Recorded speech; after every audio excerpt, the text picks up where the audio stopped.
विद्यार्थी मित्रांनो, आपण आपल्या राज्यशास्त्रातलं जे चौथं प्रकरण आहे, समकालीन भारत, शांतता, स्थैर्य आणि राष्ट्रीय एकात्मतेसमोरील आव्हाने, या चौथ्या प्रकरणातील शेवटच्या भागाचा आपल्याला आजच्या व्हिडिओमध्ये अभ्यास करायचा आहे. शेवटचा भाग आहे राज्याची भूमिका.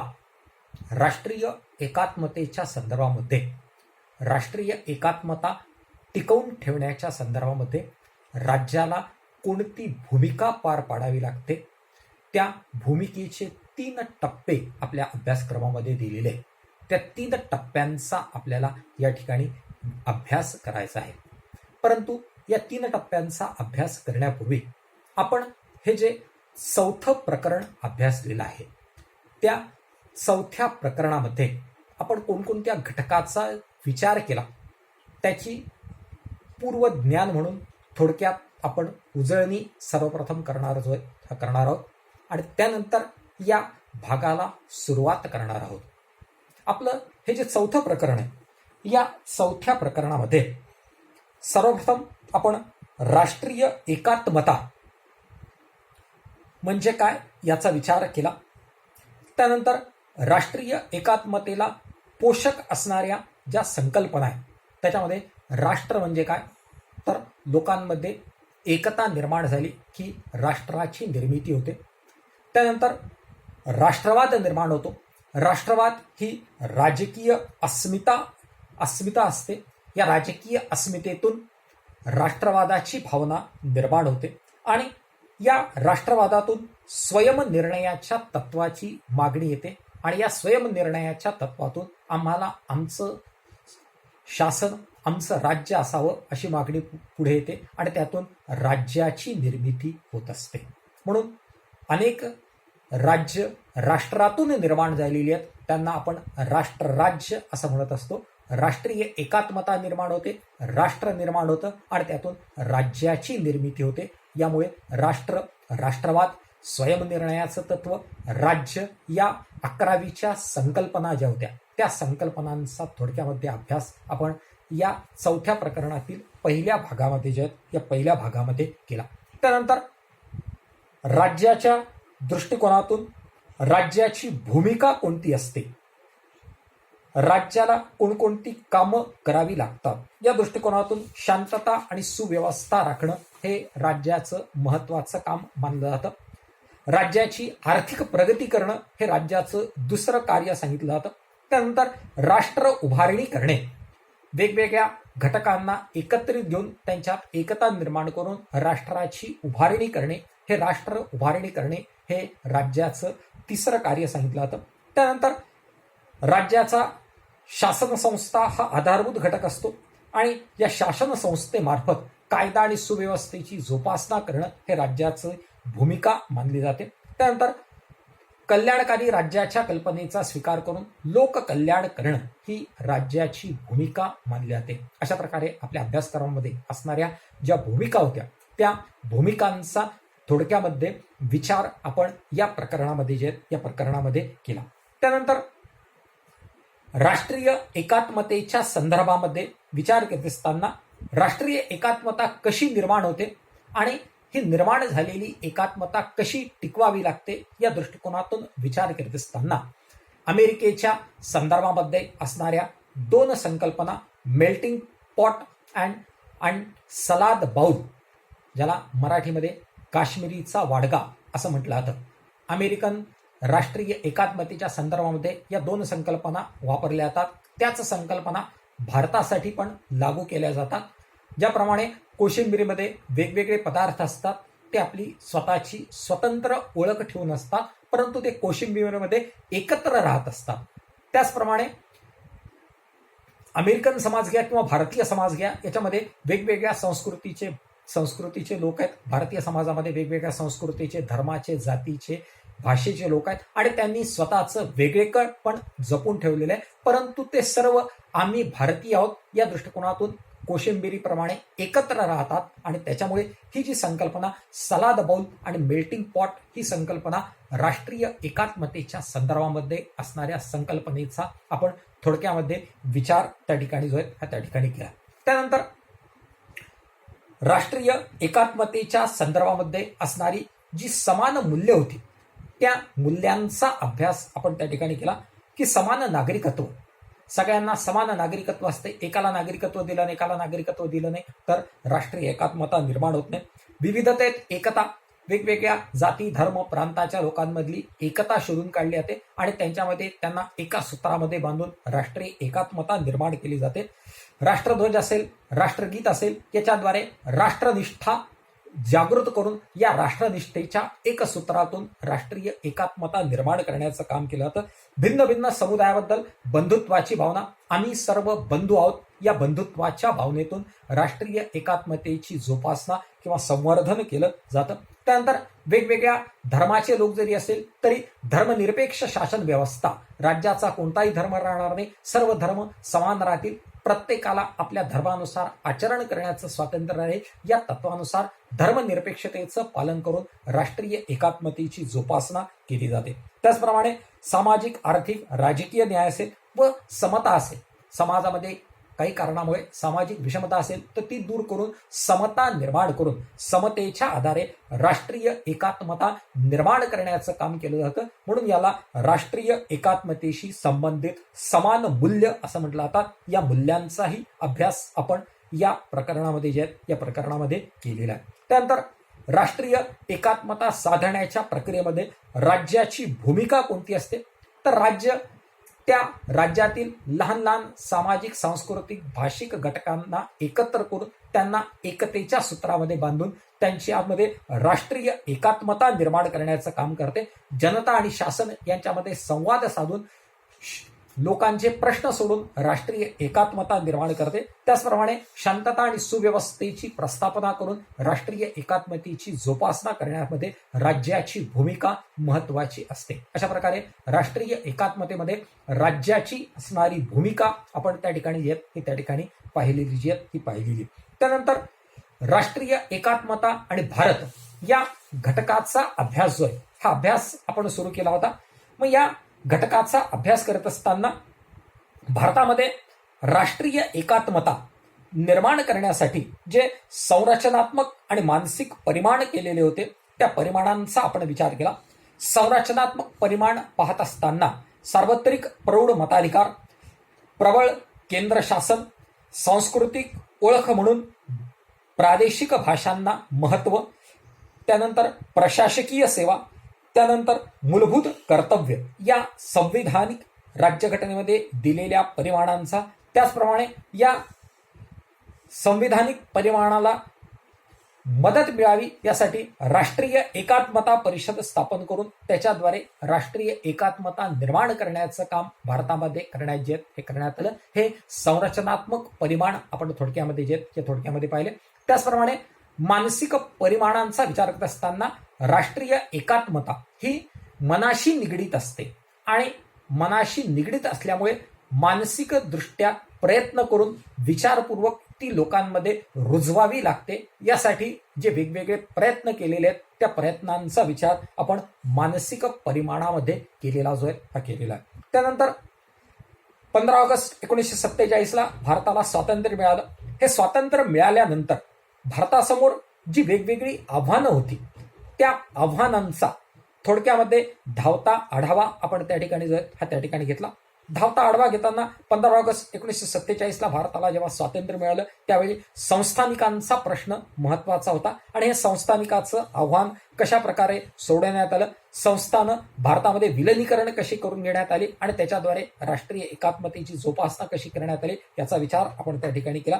त्यानंतर भारताचा विचार करत असताना भारताच्या संविधानिक चौकटीमध्ये राहून वेगवेगळे प्रादेशिक गट असतील, वेगवेगळ्या प्रादेशिक भाषा असतील, या सगळ्यांना एकत्र करून आर्थिक प्रगतीच्या द्वारे संमिश्र अर्थव्यवस्था स्वीकारून भारताने राष्ट्रीय एकात्मतेच्या दृष्टिकोनातून वाटचाल करायला सुरुवात केलेली होती. परंतु 1960च्या दशकामध्ये भारताच्या राष्ट्रीय एकात्मतेसमोर जी महत्वाची आव्हानं निर्माण झाली त्या आव्हानामध्ये प्रादेशिक पक्ष असेल किंवा नक्षलवादाचं आव्हान जे आहे हे आव्हान असेल, त्याचप्रमाणे ईशान्य भारतामध्ये जी 8 राज्य आहेत त्या 8 राज्यांमध्ये वेगवेगळ्या भाषा बोलल्या जातात, संस्कृती आहे आणि त्याच्याद्वारे राष्ट्रीय एकात्मतेला मोठं आव्हान जे होतं हे आव्हान त्या ठिकाणी प्राप्त झालेलं होतं. आणि या ईशान्य भारतामध्ये जे राष्ट्रीय एकात्मतेला आव्हान निर्माण झालेलं होतं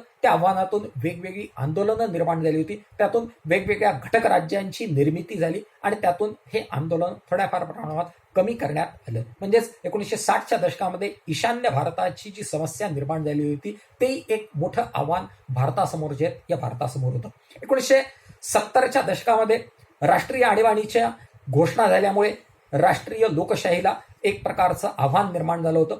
त्यानंतर 1970च्या दशकामध्ये बांगलादेशाच्या निर्मितीतून निर्वासिताचा प्रश्न निर्माण झाला होता आणि त्यातून भारतातील राष्ट्रीय एकात्मतेला आव्हान निर्माण झाले होतं.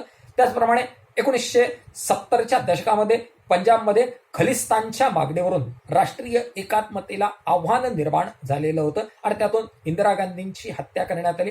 त्याचप्रमाणे श्रीलंकेमध्ये शांतीसेना पाठवल्यावरून राजीव गांधींची LTTEने हत्या जी आहे ही हत्या घडून आणली आणि राष्ट्रीय एकात्मतेला आव्हान निर्माण करण्याचं काम जे आहे हे काम सुरू झालं. त्यानंतर 1980च्या दशकामध्ये जम्मू काश्मीरमध्ये सीमापार दहशतवाद सुरू झाला आणि या दहशतवादाचं मोठ्या प्रकारचं आव्हान भारतासमोर निर्माण झालं. आजही ते आव्हान राष्ट्रीय एकात्मतेला असणारं आव्हान आजही कायम असलेलं आपल्याला दिसून येतं. 1990च्या दशकामध्ये संपूर्ण जगामध्ये जागतिकीकरण, उदारीकरण आणि खाजगीकरण या 3 नवीन संकल्पनांचा स्वीकार करण्यात आला. जागतिकीकरण, उदारीकरण आणि खाजगीकरण यातून जागतिकीकरणातून भारताला काही फायदे झाले, काही तोटे झाले आणि या जागतिकीकरणातून राष्ट्रीय एकात्मतेला अनेक धोके निर्माण झाले. जागतिकीकरणातून जे फायदे झाले त्या फायद्यासोबतच अनेक तोटेही निर्माण झाले होते आणि या तोट्यातून राष्ट्रीय एकात्मतेसमोर काही आव्हानं निर्माण झाली होती आणि मग त्या आव्हानांचाही विचार आपण थोडक्यामध्ये जो आहे या थोडक्यामध्ये केला. अशा प्रकारे स्वातंत्र्य प्राप्तीनंतर भारतासमोर असणारी जी आव्हानं होती त्या आव्हानांचा थोडक्यामध्ये विचार आपण या प्रकरणामध्ये केला.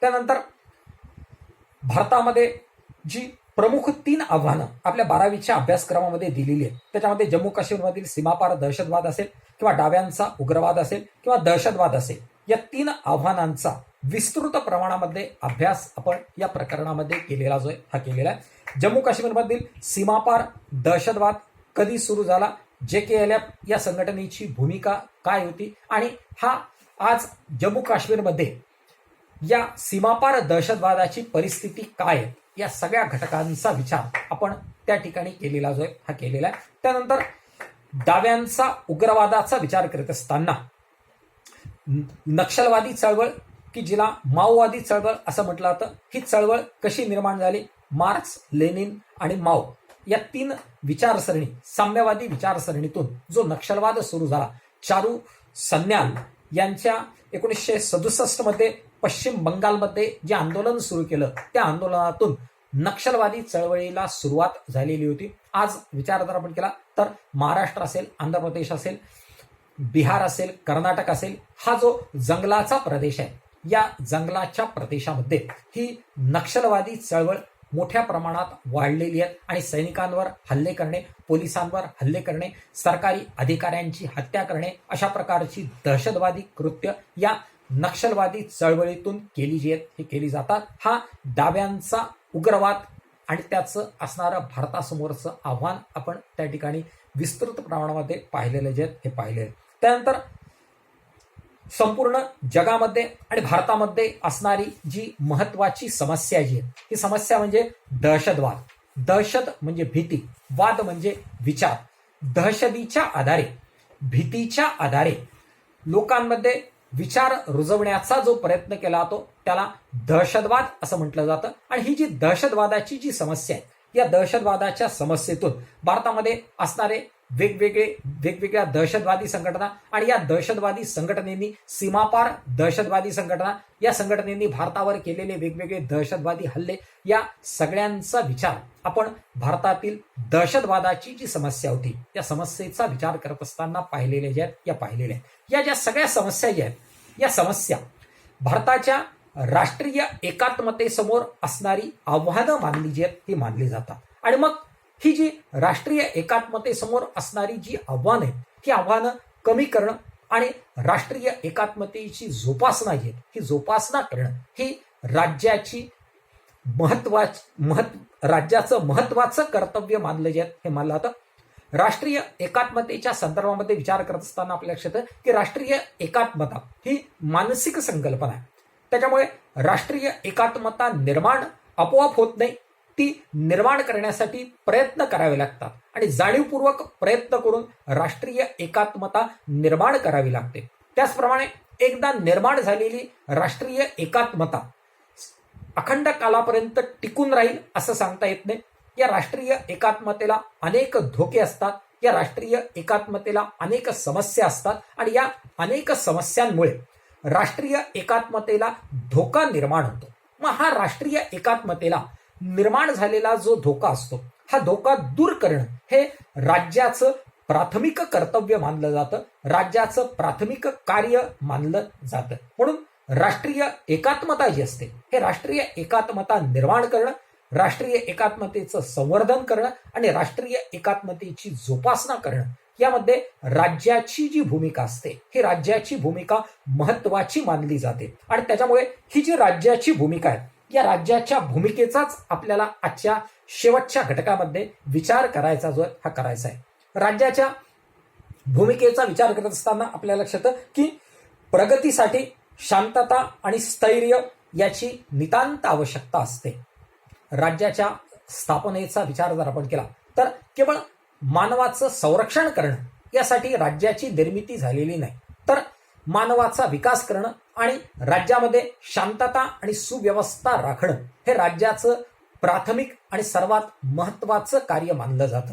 जर राज्यामध्ये शांतता आणि सुव्यवस्था राखली गेली नाही तर अनेक समस्या निर्माण होत असतात आणि अनेक समस्या निर्माण झाल्या की त्यातून राज्याची प्रगती होत नाही. म्हणजेच राज्याची जर प्रगती व्हायची असेल तर राज्यामध्ये शांतता आणि सुव्यवस्था असणं आवश्यक असते आणि शांतता आणि सुव्यवस्था असेल तरच राज्याची प्रगती होऊ शकते. आणि जर राज्याची प्रगती झाली नाही तर त्या राज्यामध्ये शांतता आणि सुव्यवस्था राहू शकत नाही. अशा प्रकारे शांतता आणि सुव्यवस्था आणि प्रगती या परस्परांशी निगडित अशा प्रकारच्या बाबी ज्या आहेत या बाबी असतात. जर शांतता आणि सुव्यवस्था नसेल, लोकांची प्रगती झाली नसेल तर वेगवेगळ्या प्रकारचे संघर्ष निर्माण होतात आणि या संघर्षातून राज्यामध्ये शांतता आणि सुव्यवस्था राखली जाऊ शकत नाही. म्हणजेच राज्यामध्ये शांतता आणि सुव्यवस्था राखली गेली तरच राज्याची प्रगती होते आणि राज्याची प्रगती होऊन राज्यामध्ये राष्ट्रीय एकात्मतेची जोपासना जी आहे ती जोपासना केली जाते. आणि त्याच्यामुळे राज्याची जर प्रगती करायची असेल, राज्यामध्ये शांतता आणि सुव्यवस्था राखायची असेल आणि या शांतता आणि सुव्यवस्थेतून राष्ट्रीय एकात्मतेची जोपासना जर करायची असेल तर त्यामध्ये राज्याची भूमिका महत्वाची मानली जाते. यामुळे शांतता आणि सुव्यवस्थेला कमीत कमी धोका पोचून राष्ट्रीय एकात्मतेची जोपासना करणं हे राज्याचं कर्तव्य मानलं जातं. आपण विचार केला तर राष्ट्रीय एकात्मता असते, परंतु या राष्ट्रीय एकात्मतेमध्ये वेगवेगळ्या प्रकारचे भाषेचे, लिपीचे, संस्कृतीचे, धर्माचे लोक एकत्र आलेले असतात आणि त्याच्यामुळे ही राष्ट्रीय एकात्मतेची जोपासना करावी लागते. ही जोपासना करीत असताना काही ना काहीतरी समस्या निर्माण होत असतात. मग या समस्या निर्माण झाल्या की त्या समस्याची त्याच पातळीवर सोडवणूक करावी लागते आणि जर या समस्यांची दुसऱ्या पातळीवर जर सोडवणूक झाली नाही तर ही जी समस्या जी असते ही समस्या उग्र रूप धारण करते आणि मग राज्याला तिसरी पायरी जी आहे या तिसऱ्या पायरीचा वापर करावा लागतो. आणि त्याच्यामुळे राज्यामध्ये शांतता आणि सुव्यवस्था प्रस्थापित करायची असेल, राष्ट्रीय एकात्मतेची जोपासना करायची असेल तर ज्या 3 पायऱ्या दिलेल्या आहेत त्या 3 पायऱ्यांचा आपल्याला या ठिकाणी विचार करावा लागेल. पहिल्या पायरीमध्ये संविधानाने केलेली जी उद्दिष्ट असतात त्या उद्दिष्टांची जोपासना करून राष्ट्रीय एकात्मता निर्माण करणं. दुसऱ्या पायरीमध्ये या राष्ट्रीय एकात्मतेला कालांतराने आव्हानं निर्माण होतात, काही समस्या निर्माण होतात, काही प्रश्न निर्माण होतात. त्या प्रश्नांची तिथल्या तिथेच सोडवणूक करणे, उग्र रूप धारण करण्याच्या अगोदर सोडवणूक करणे ही दुसरी पायरी मानली जाते. आणि तिसऱ्या पायरीमध्ये जर त्या समस्येनी उग्र रूप धारण केलं तर उग्र रूप धारण केल्यावर पोलिसाच्या किंवा सैनिकाच्या मदतीने ती उग्र व्यवस्था धारण केलेली असेल ती समस्या सोडवणं ही तिसरी पायरी मानली जाते. बरं, थोडक्यामध्ये आपल्याला या 3 पायऱ्यांचा विचार करायचा आहे. तर यामध्ये पहिल्या पायरीचा विचार जर आपण केला तर राष्ट्रीय एकात्मता जी असते ही राष्ट्रीय एकात्मता निर्माण करण्यासाठी संविधानाच्या दृष्टिकोनातून प्रयत्न करावे लागत असतात. भारताचा विचार जर आपण केला तर भारतीय संविधानामध्ये अनेक घटनात्मक चौकटी निर्माण करून राष्ट्रीय एकात्मता निर्माण करण्यासाठी प्रयत्न करण्यात आलेले आहेत. या दृष्टिकोनातून आपण भारतीय संविधानाची उद्दिष्ट जर आपण पाहिली तर त्या उद्दिष्टामध्ये राष्ट्रीय एकात्मतेची निर्मिती करणं, राष्ट्रीय एकात्मतेचं संवर्धन करणं आणि राष्ट्रीय एकात्मतेची जोपासना करणं हे उद्दिष्ट मानलं जातं. मग त्याच्यासाठी लोकशाहीचा स्वीकार असेल, त्यानंतर अखिल भारतीय प्रशासकीय सेवांची निर्मिती असेल, प्रबळ अशा प्रकारचं केंद्र सरकार असेल, अशा प्रकारच्या अनेक तरतुदी भारतीय संविधानामध्ये केलेल्या आहेत. मूलभूत अधिकार दिले आहेत, मूलभूत कर्तव्य दिले आहेत आणि त्याच्याद्वारे राष्ट्रीय एकात्मतेची जोपासना करण्याचं काम जे हे काम केलं जातं. परंतु ही राष्ट्रीय एकात्मतेची जोपासना करण्यासाठी राज्याला म्हणजेच पर्यायी शासनाला कार्य करावं लागत असतं आणि त्याच्यामुळे सर्व प्रदेशाचा सर्वांगीण विकास करणं हे शासनाचं उद्दिष्ट असलं पाहिजे. एका प्रदेशाचा विकास केला, एका प्रदेशाचा विकास केला नाही तर मागास प्रदेशामध्ये मागासलेपणाची भावना निर्माण होते आणि त्याच्यातून आंदोलनं निर्माण होतात आणि राष्ट्रीय एकात्मतेला धोका निर्माण होतो. त्याच्यामुळे सर्वांगीण प्रगती करणं, त्याचप्रमाणे आर्थिक प्रगती करणं, राज्यामध्ये शांतता आणि सुव्यवस्था राखणं, सांस्कृतिक विकास साधणं ही सर्व कार्य राज्याला म्हणजेच पर्यायाने शासनाला पार पाडावी लागत असतात आणि ही पार पाडली की त्यातून राष्ट्रीय एकात्मतेची जोपासना केली जाते. आणि ही सर्व मूल्य भारतीय संविधानामध्ये नमूद केलेली आहेत आणि या सर्व ध्येयाच्या दृष्टिकोनातून भारतीय शासनाची, भारतीय सरकारची वाटचाल सुरू असते. आणि त्यामुळे या संविधानिक मूल्यांची जोपासना करणं हे राष्ट्रीय एकात्मतेची पहिली पायरी मानली जाते. त्यानंतर राष्ट्रीय एकात्मतेच्या दुसऱ्या पायरीचा विचार जर आपण केला तर आपण पाहिलेले की राष्ट्रीय एकात्मतेमध्ये वेगवेगळ्या जातीचे, धर्माचे, प्रांताचे, भाषेचे लोक असतात.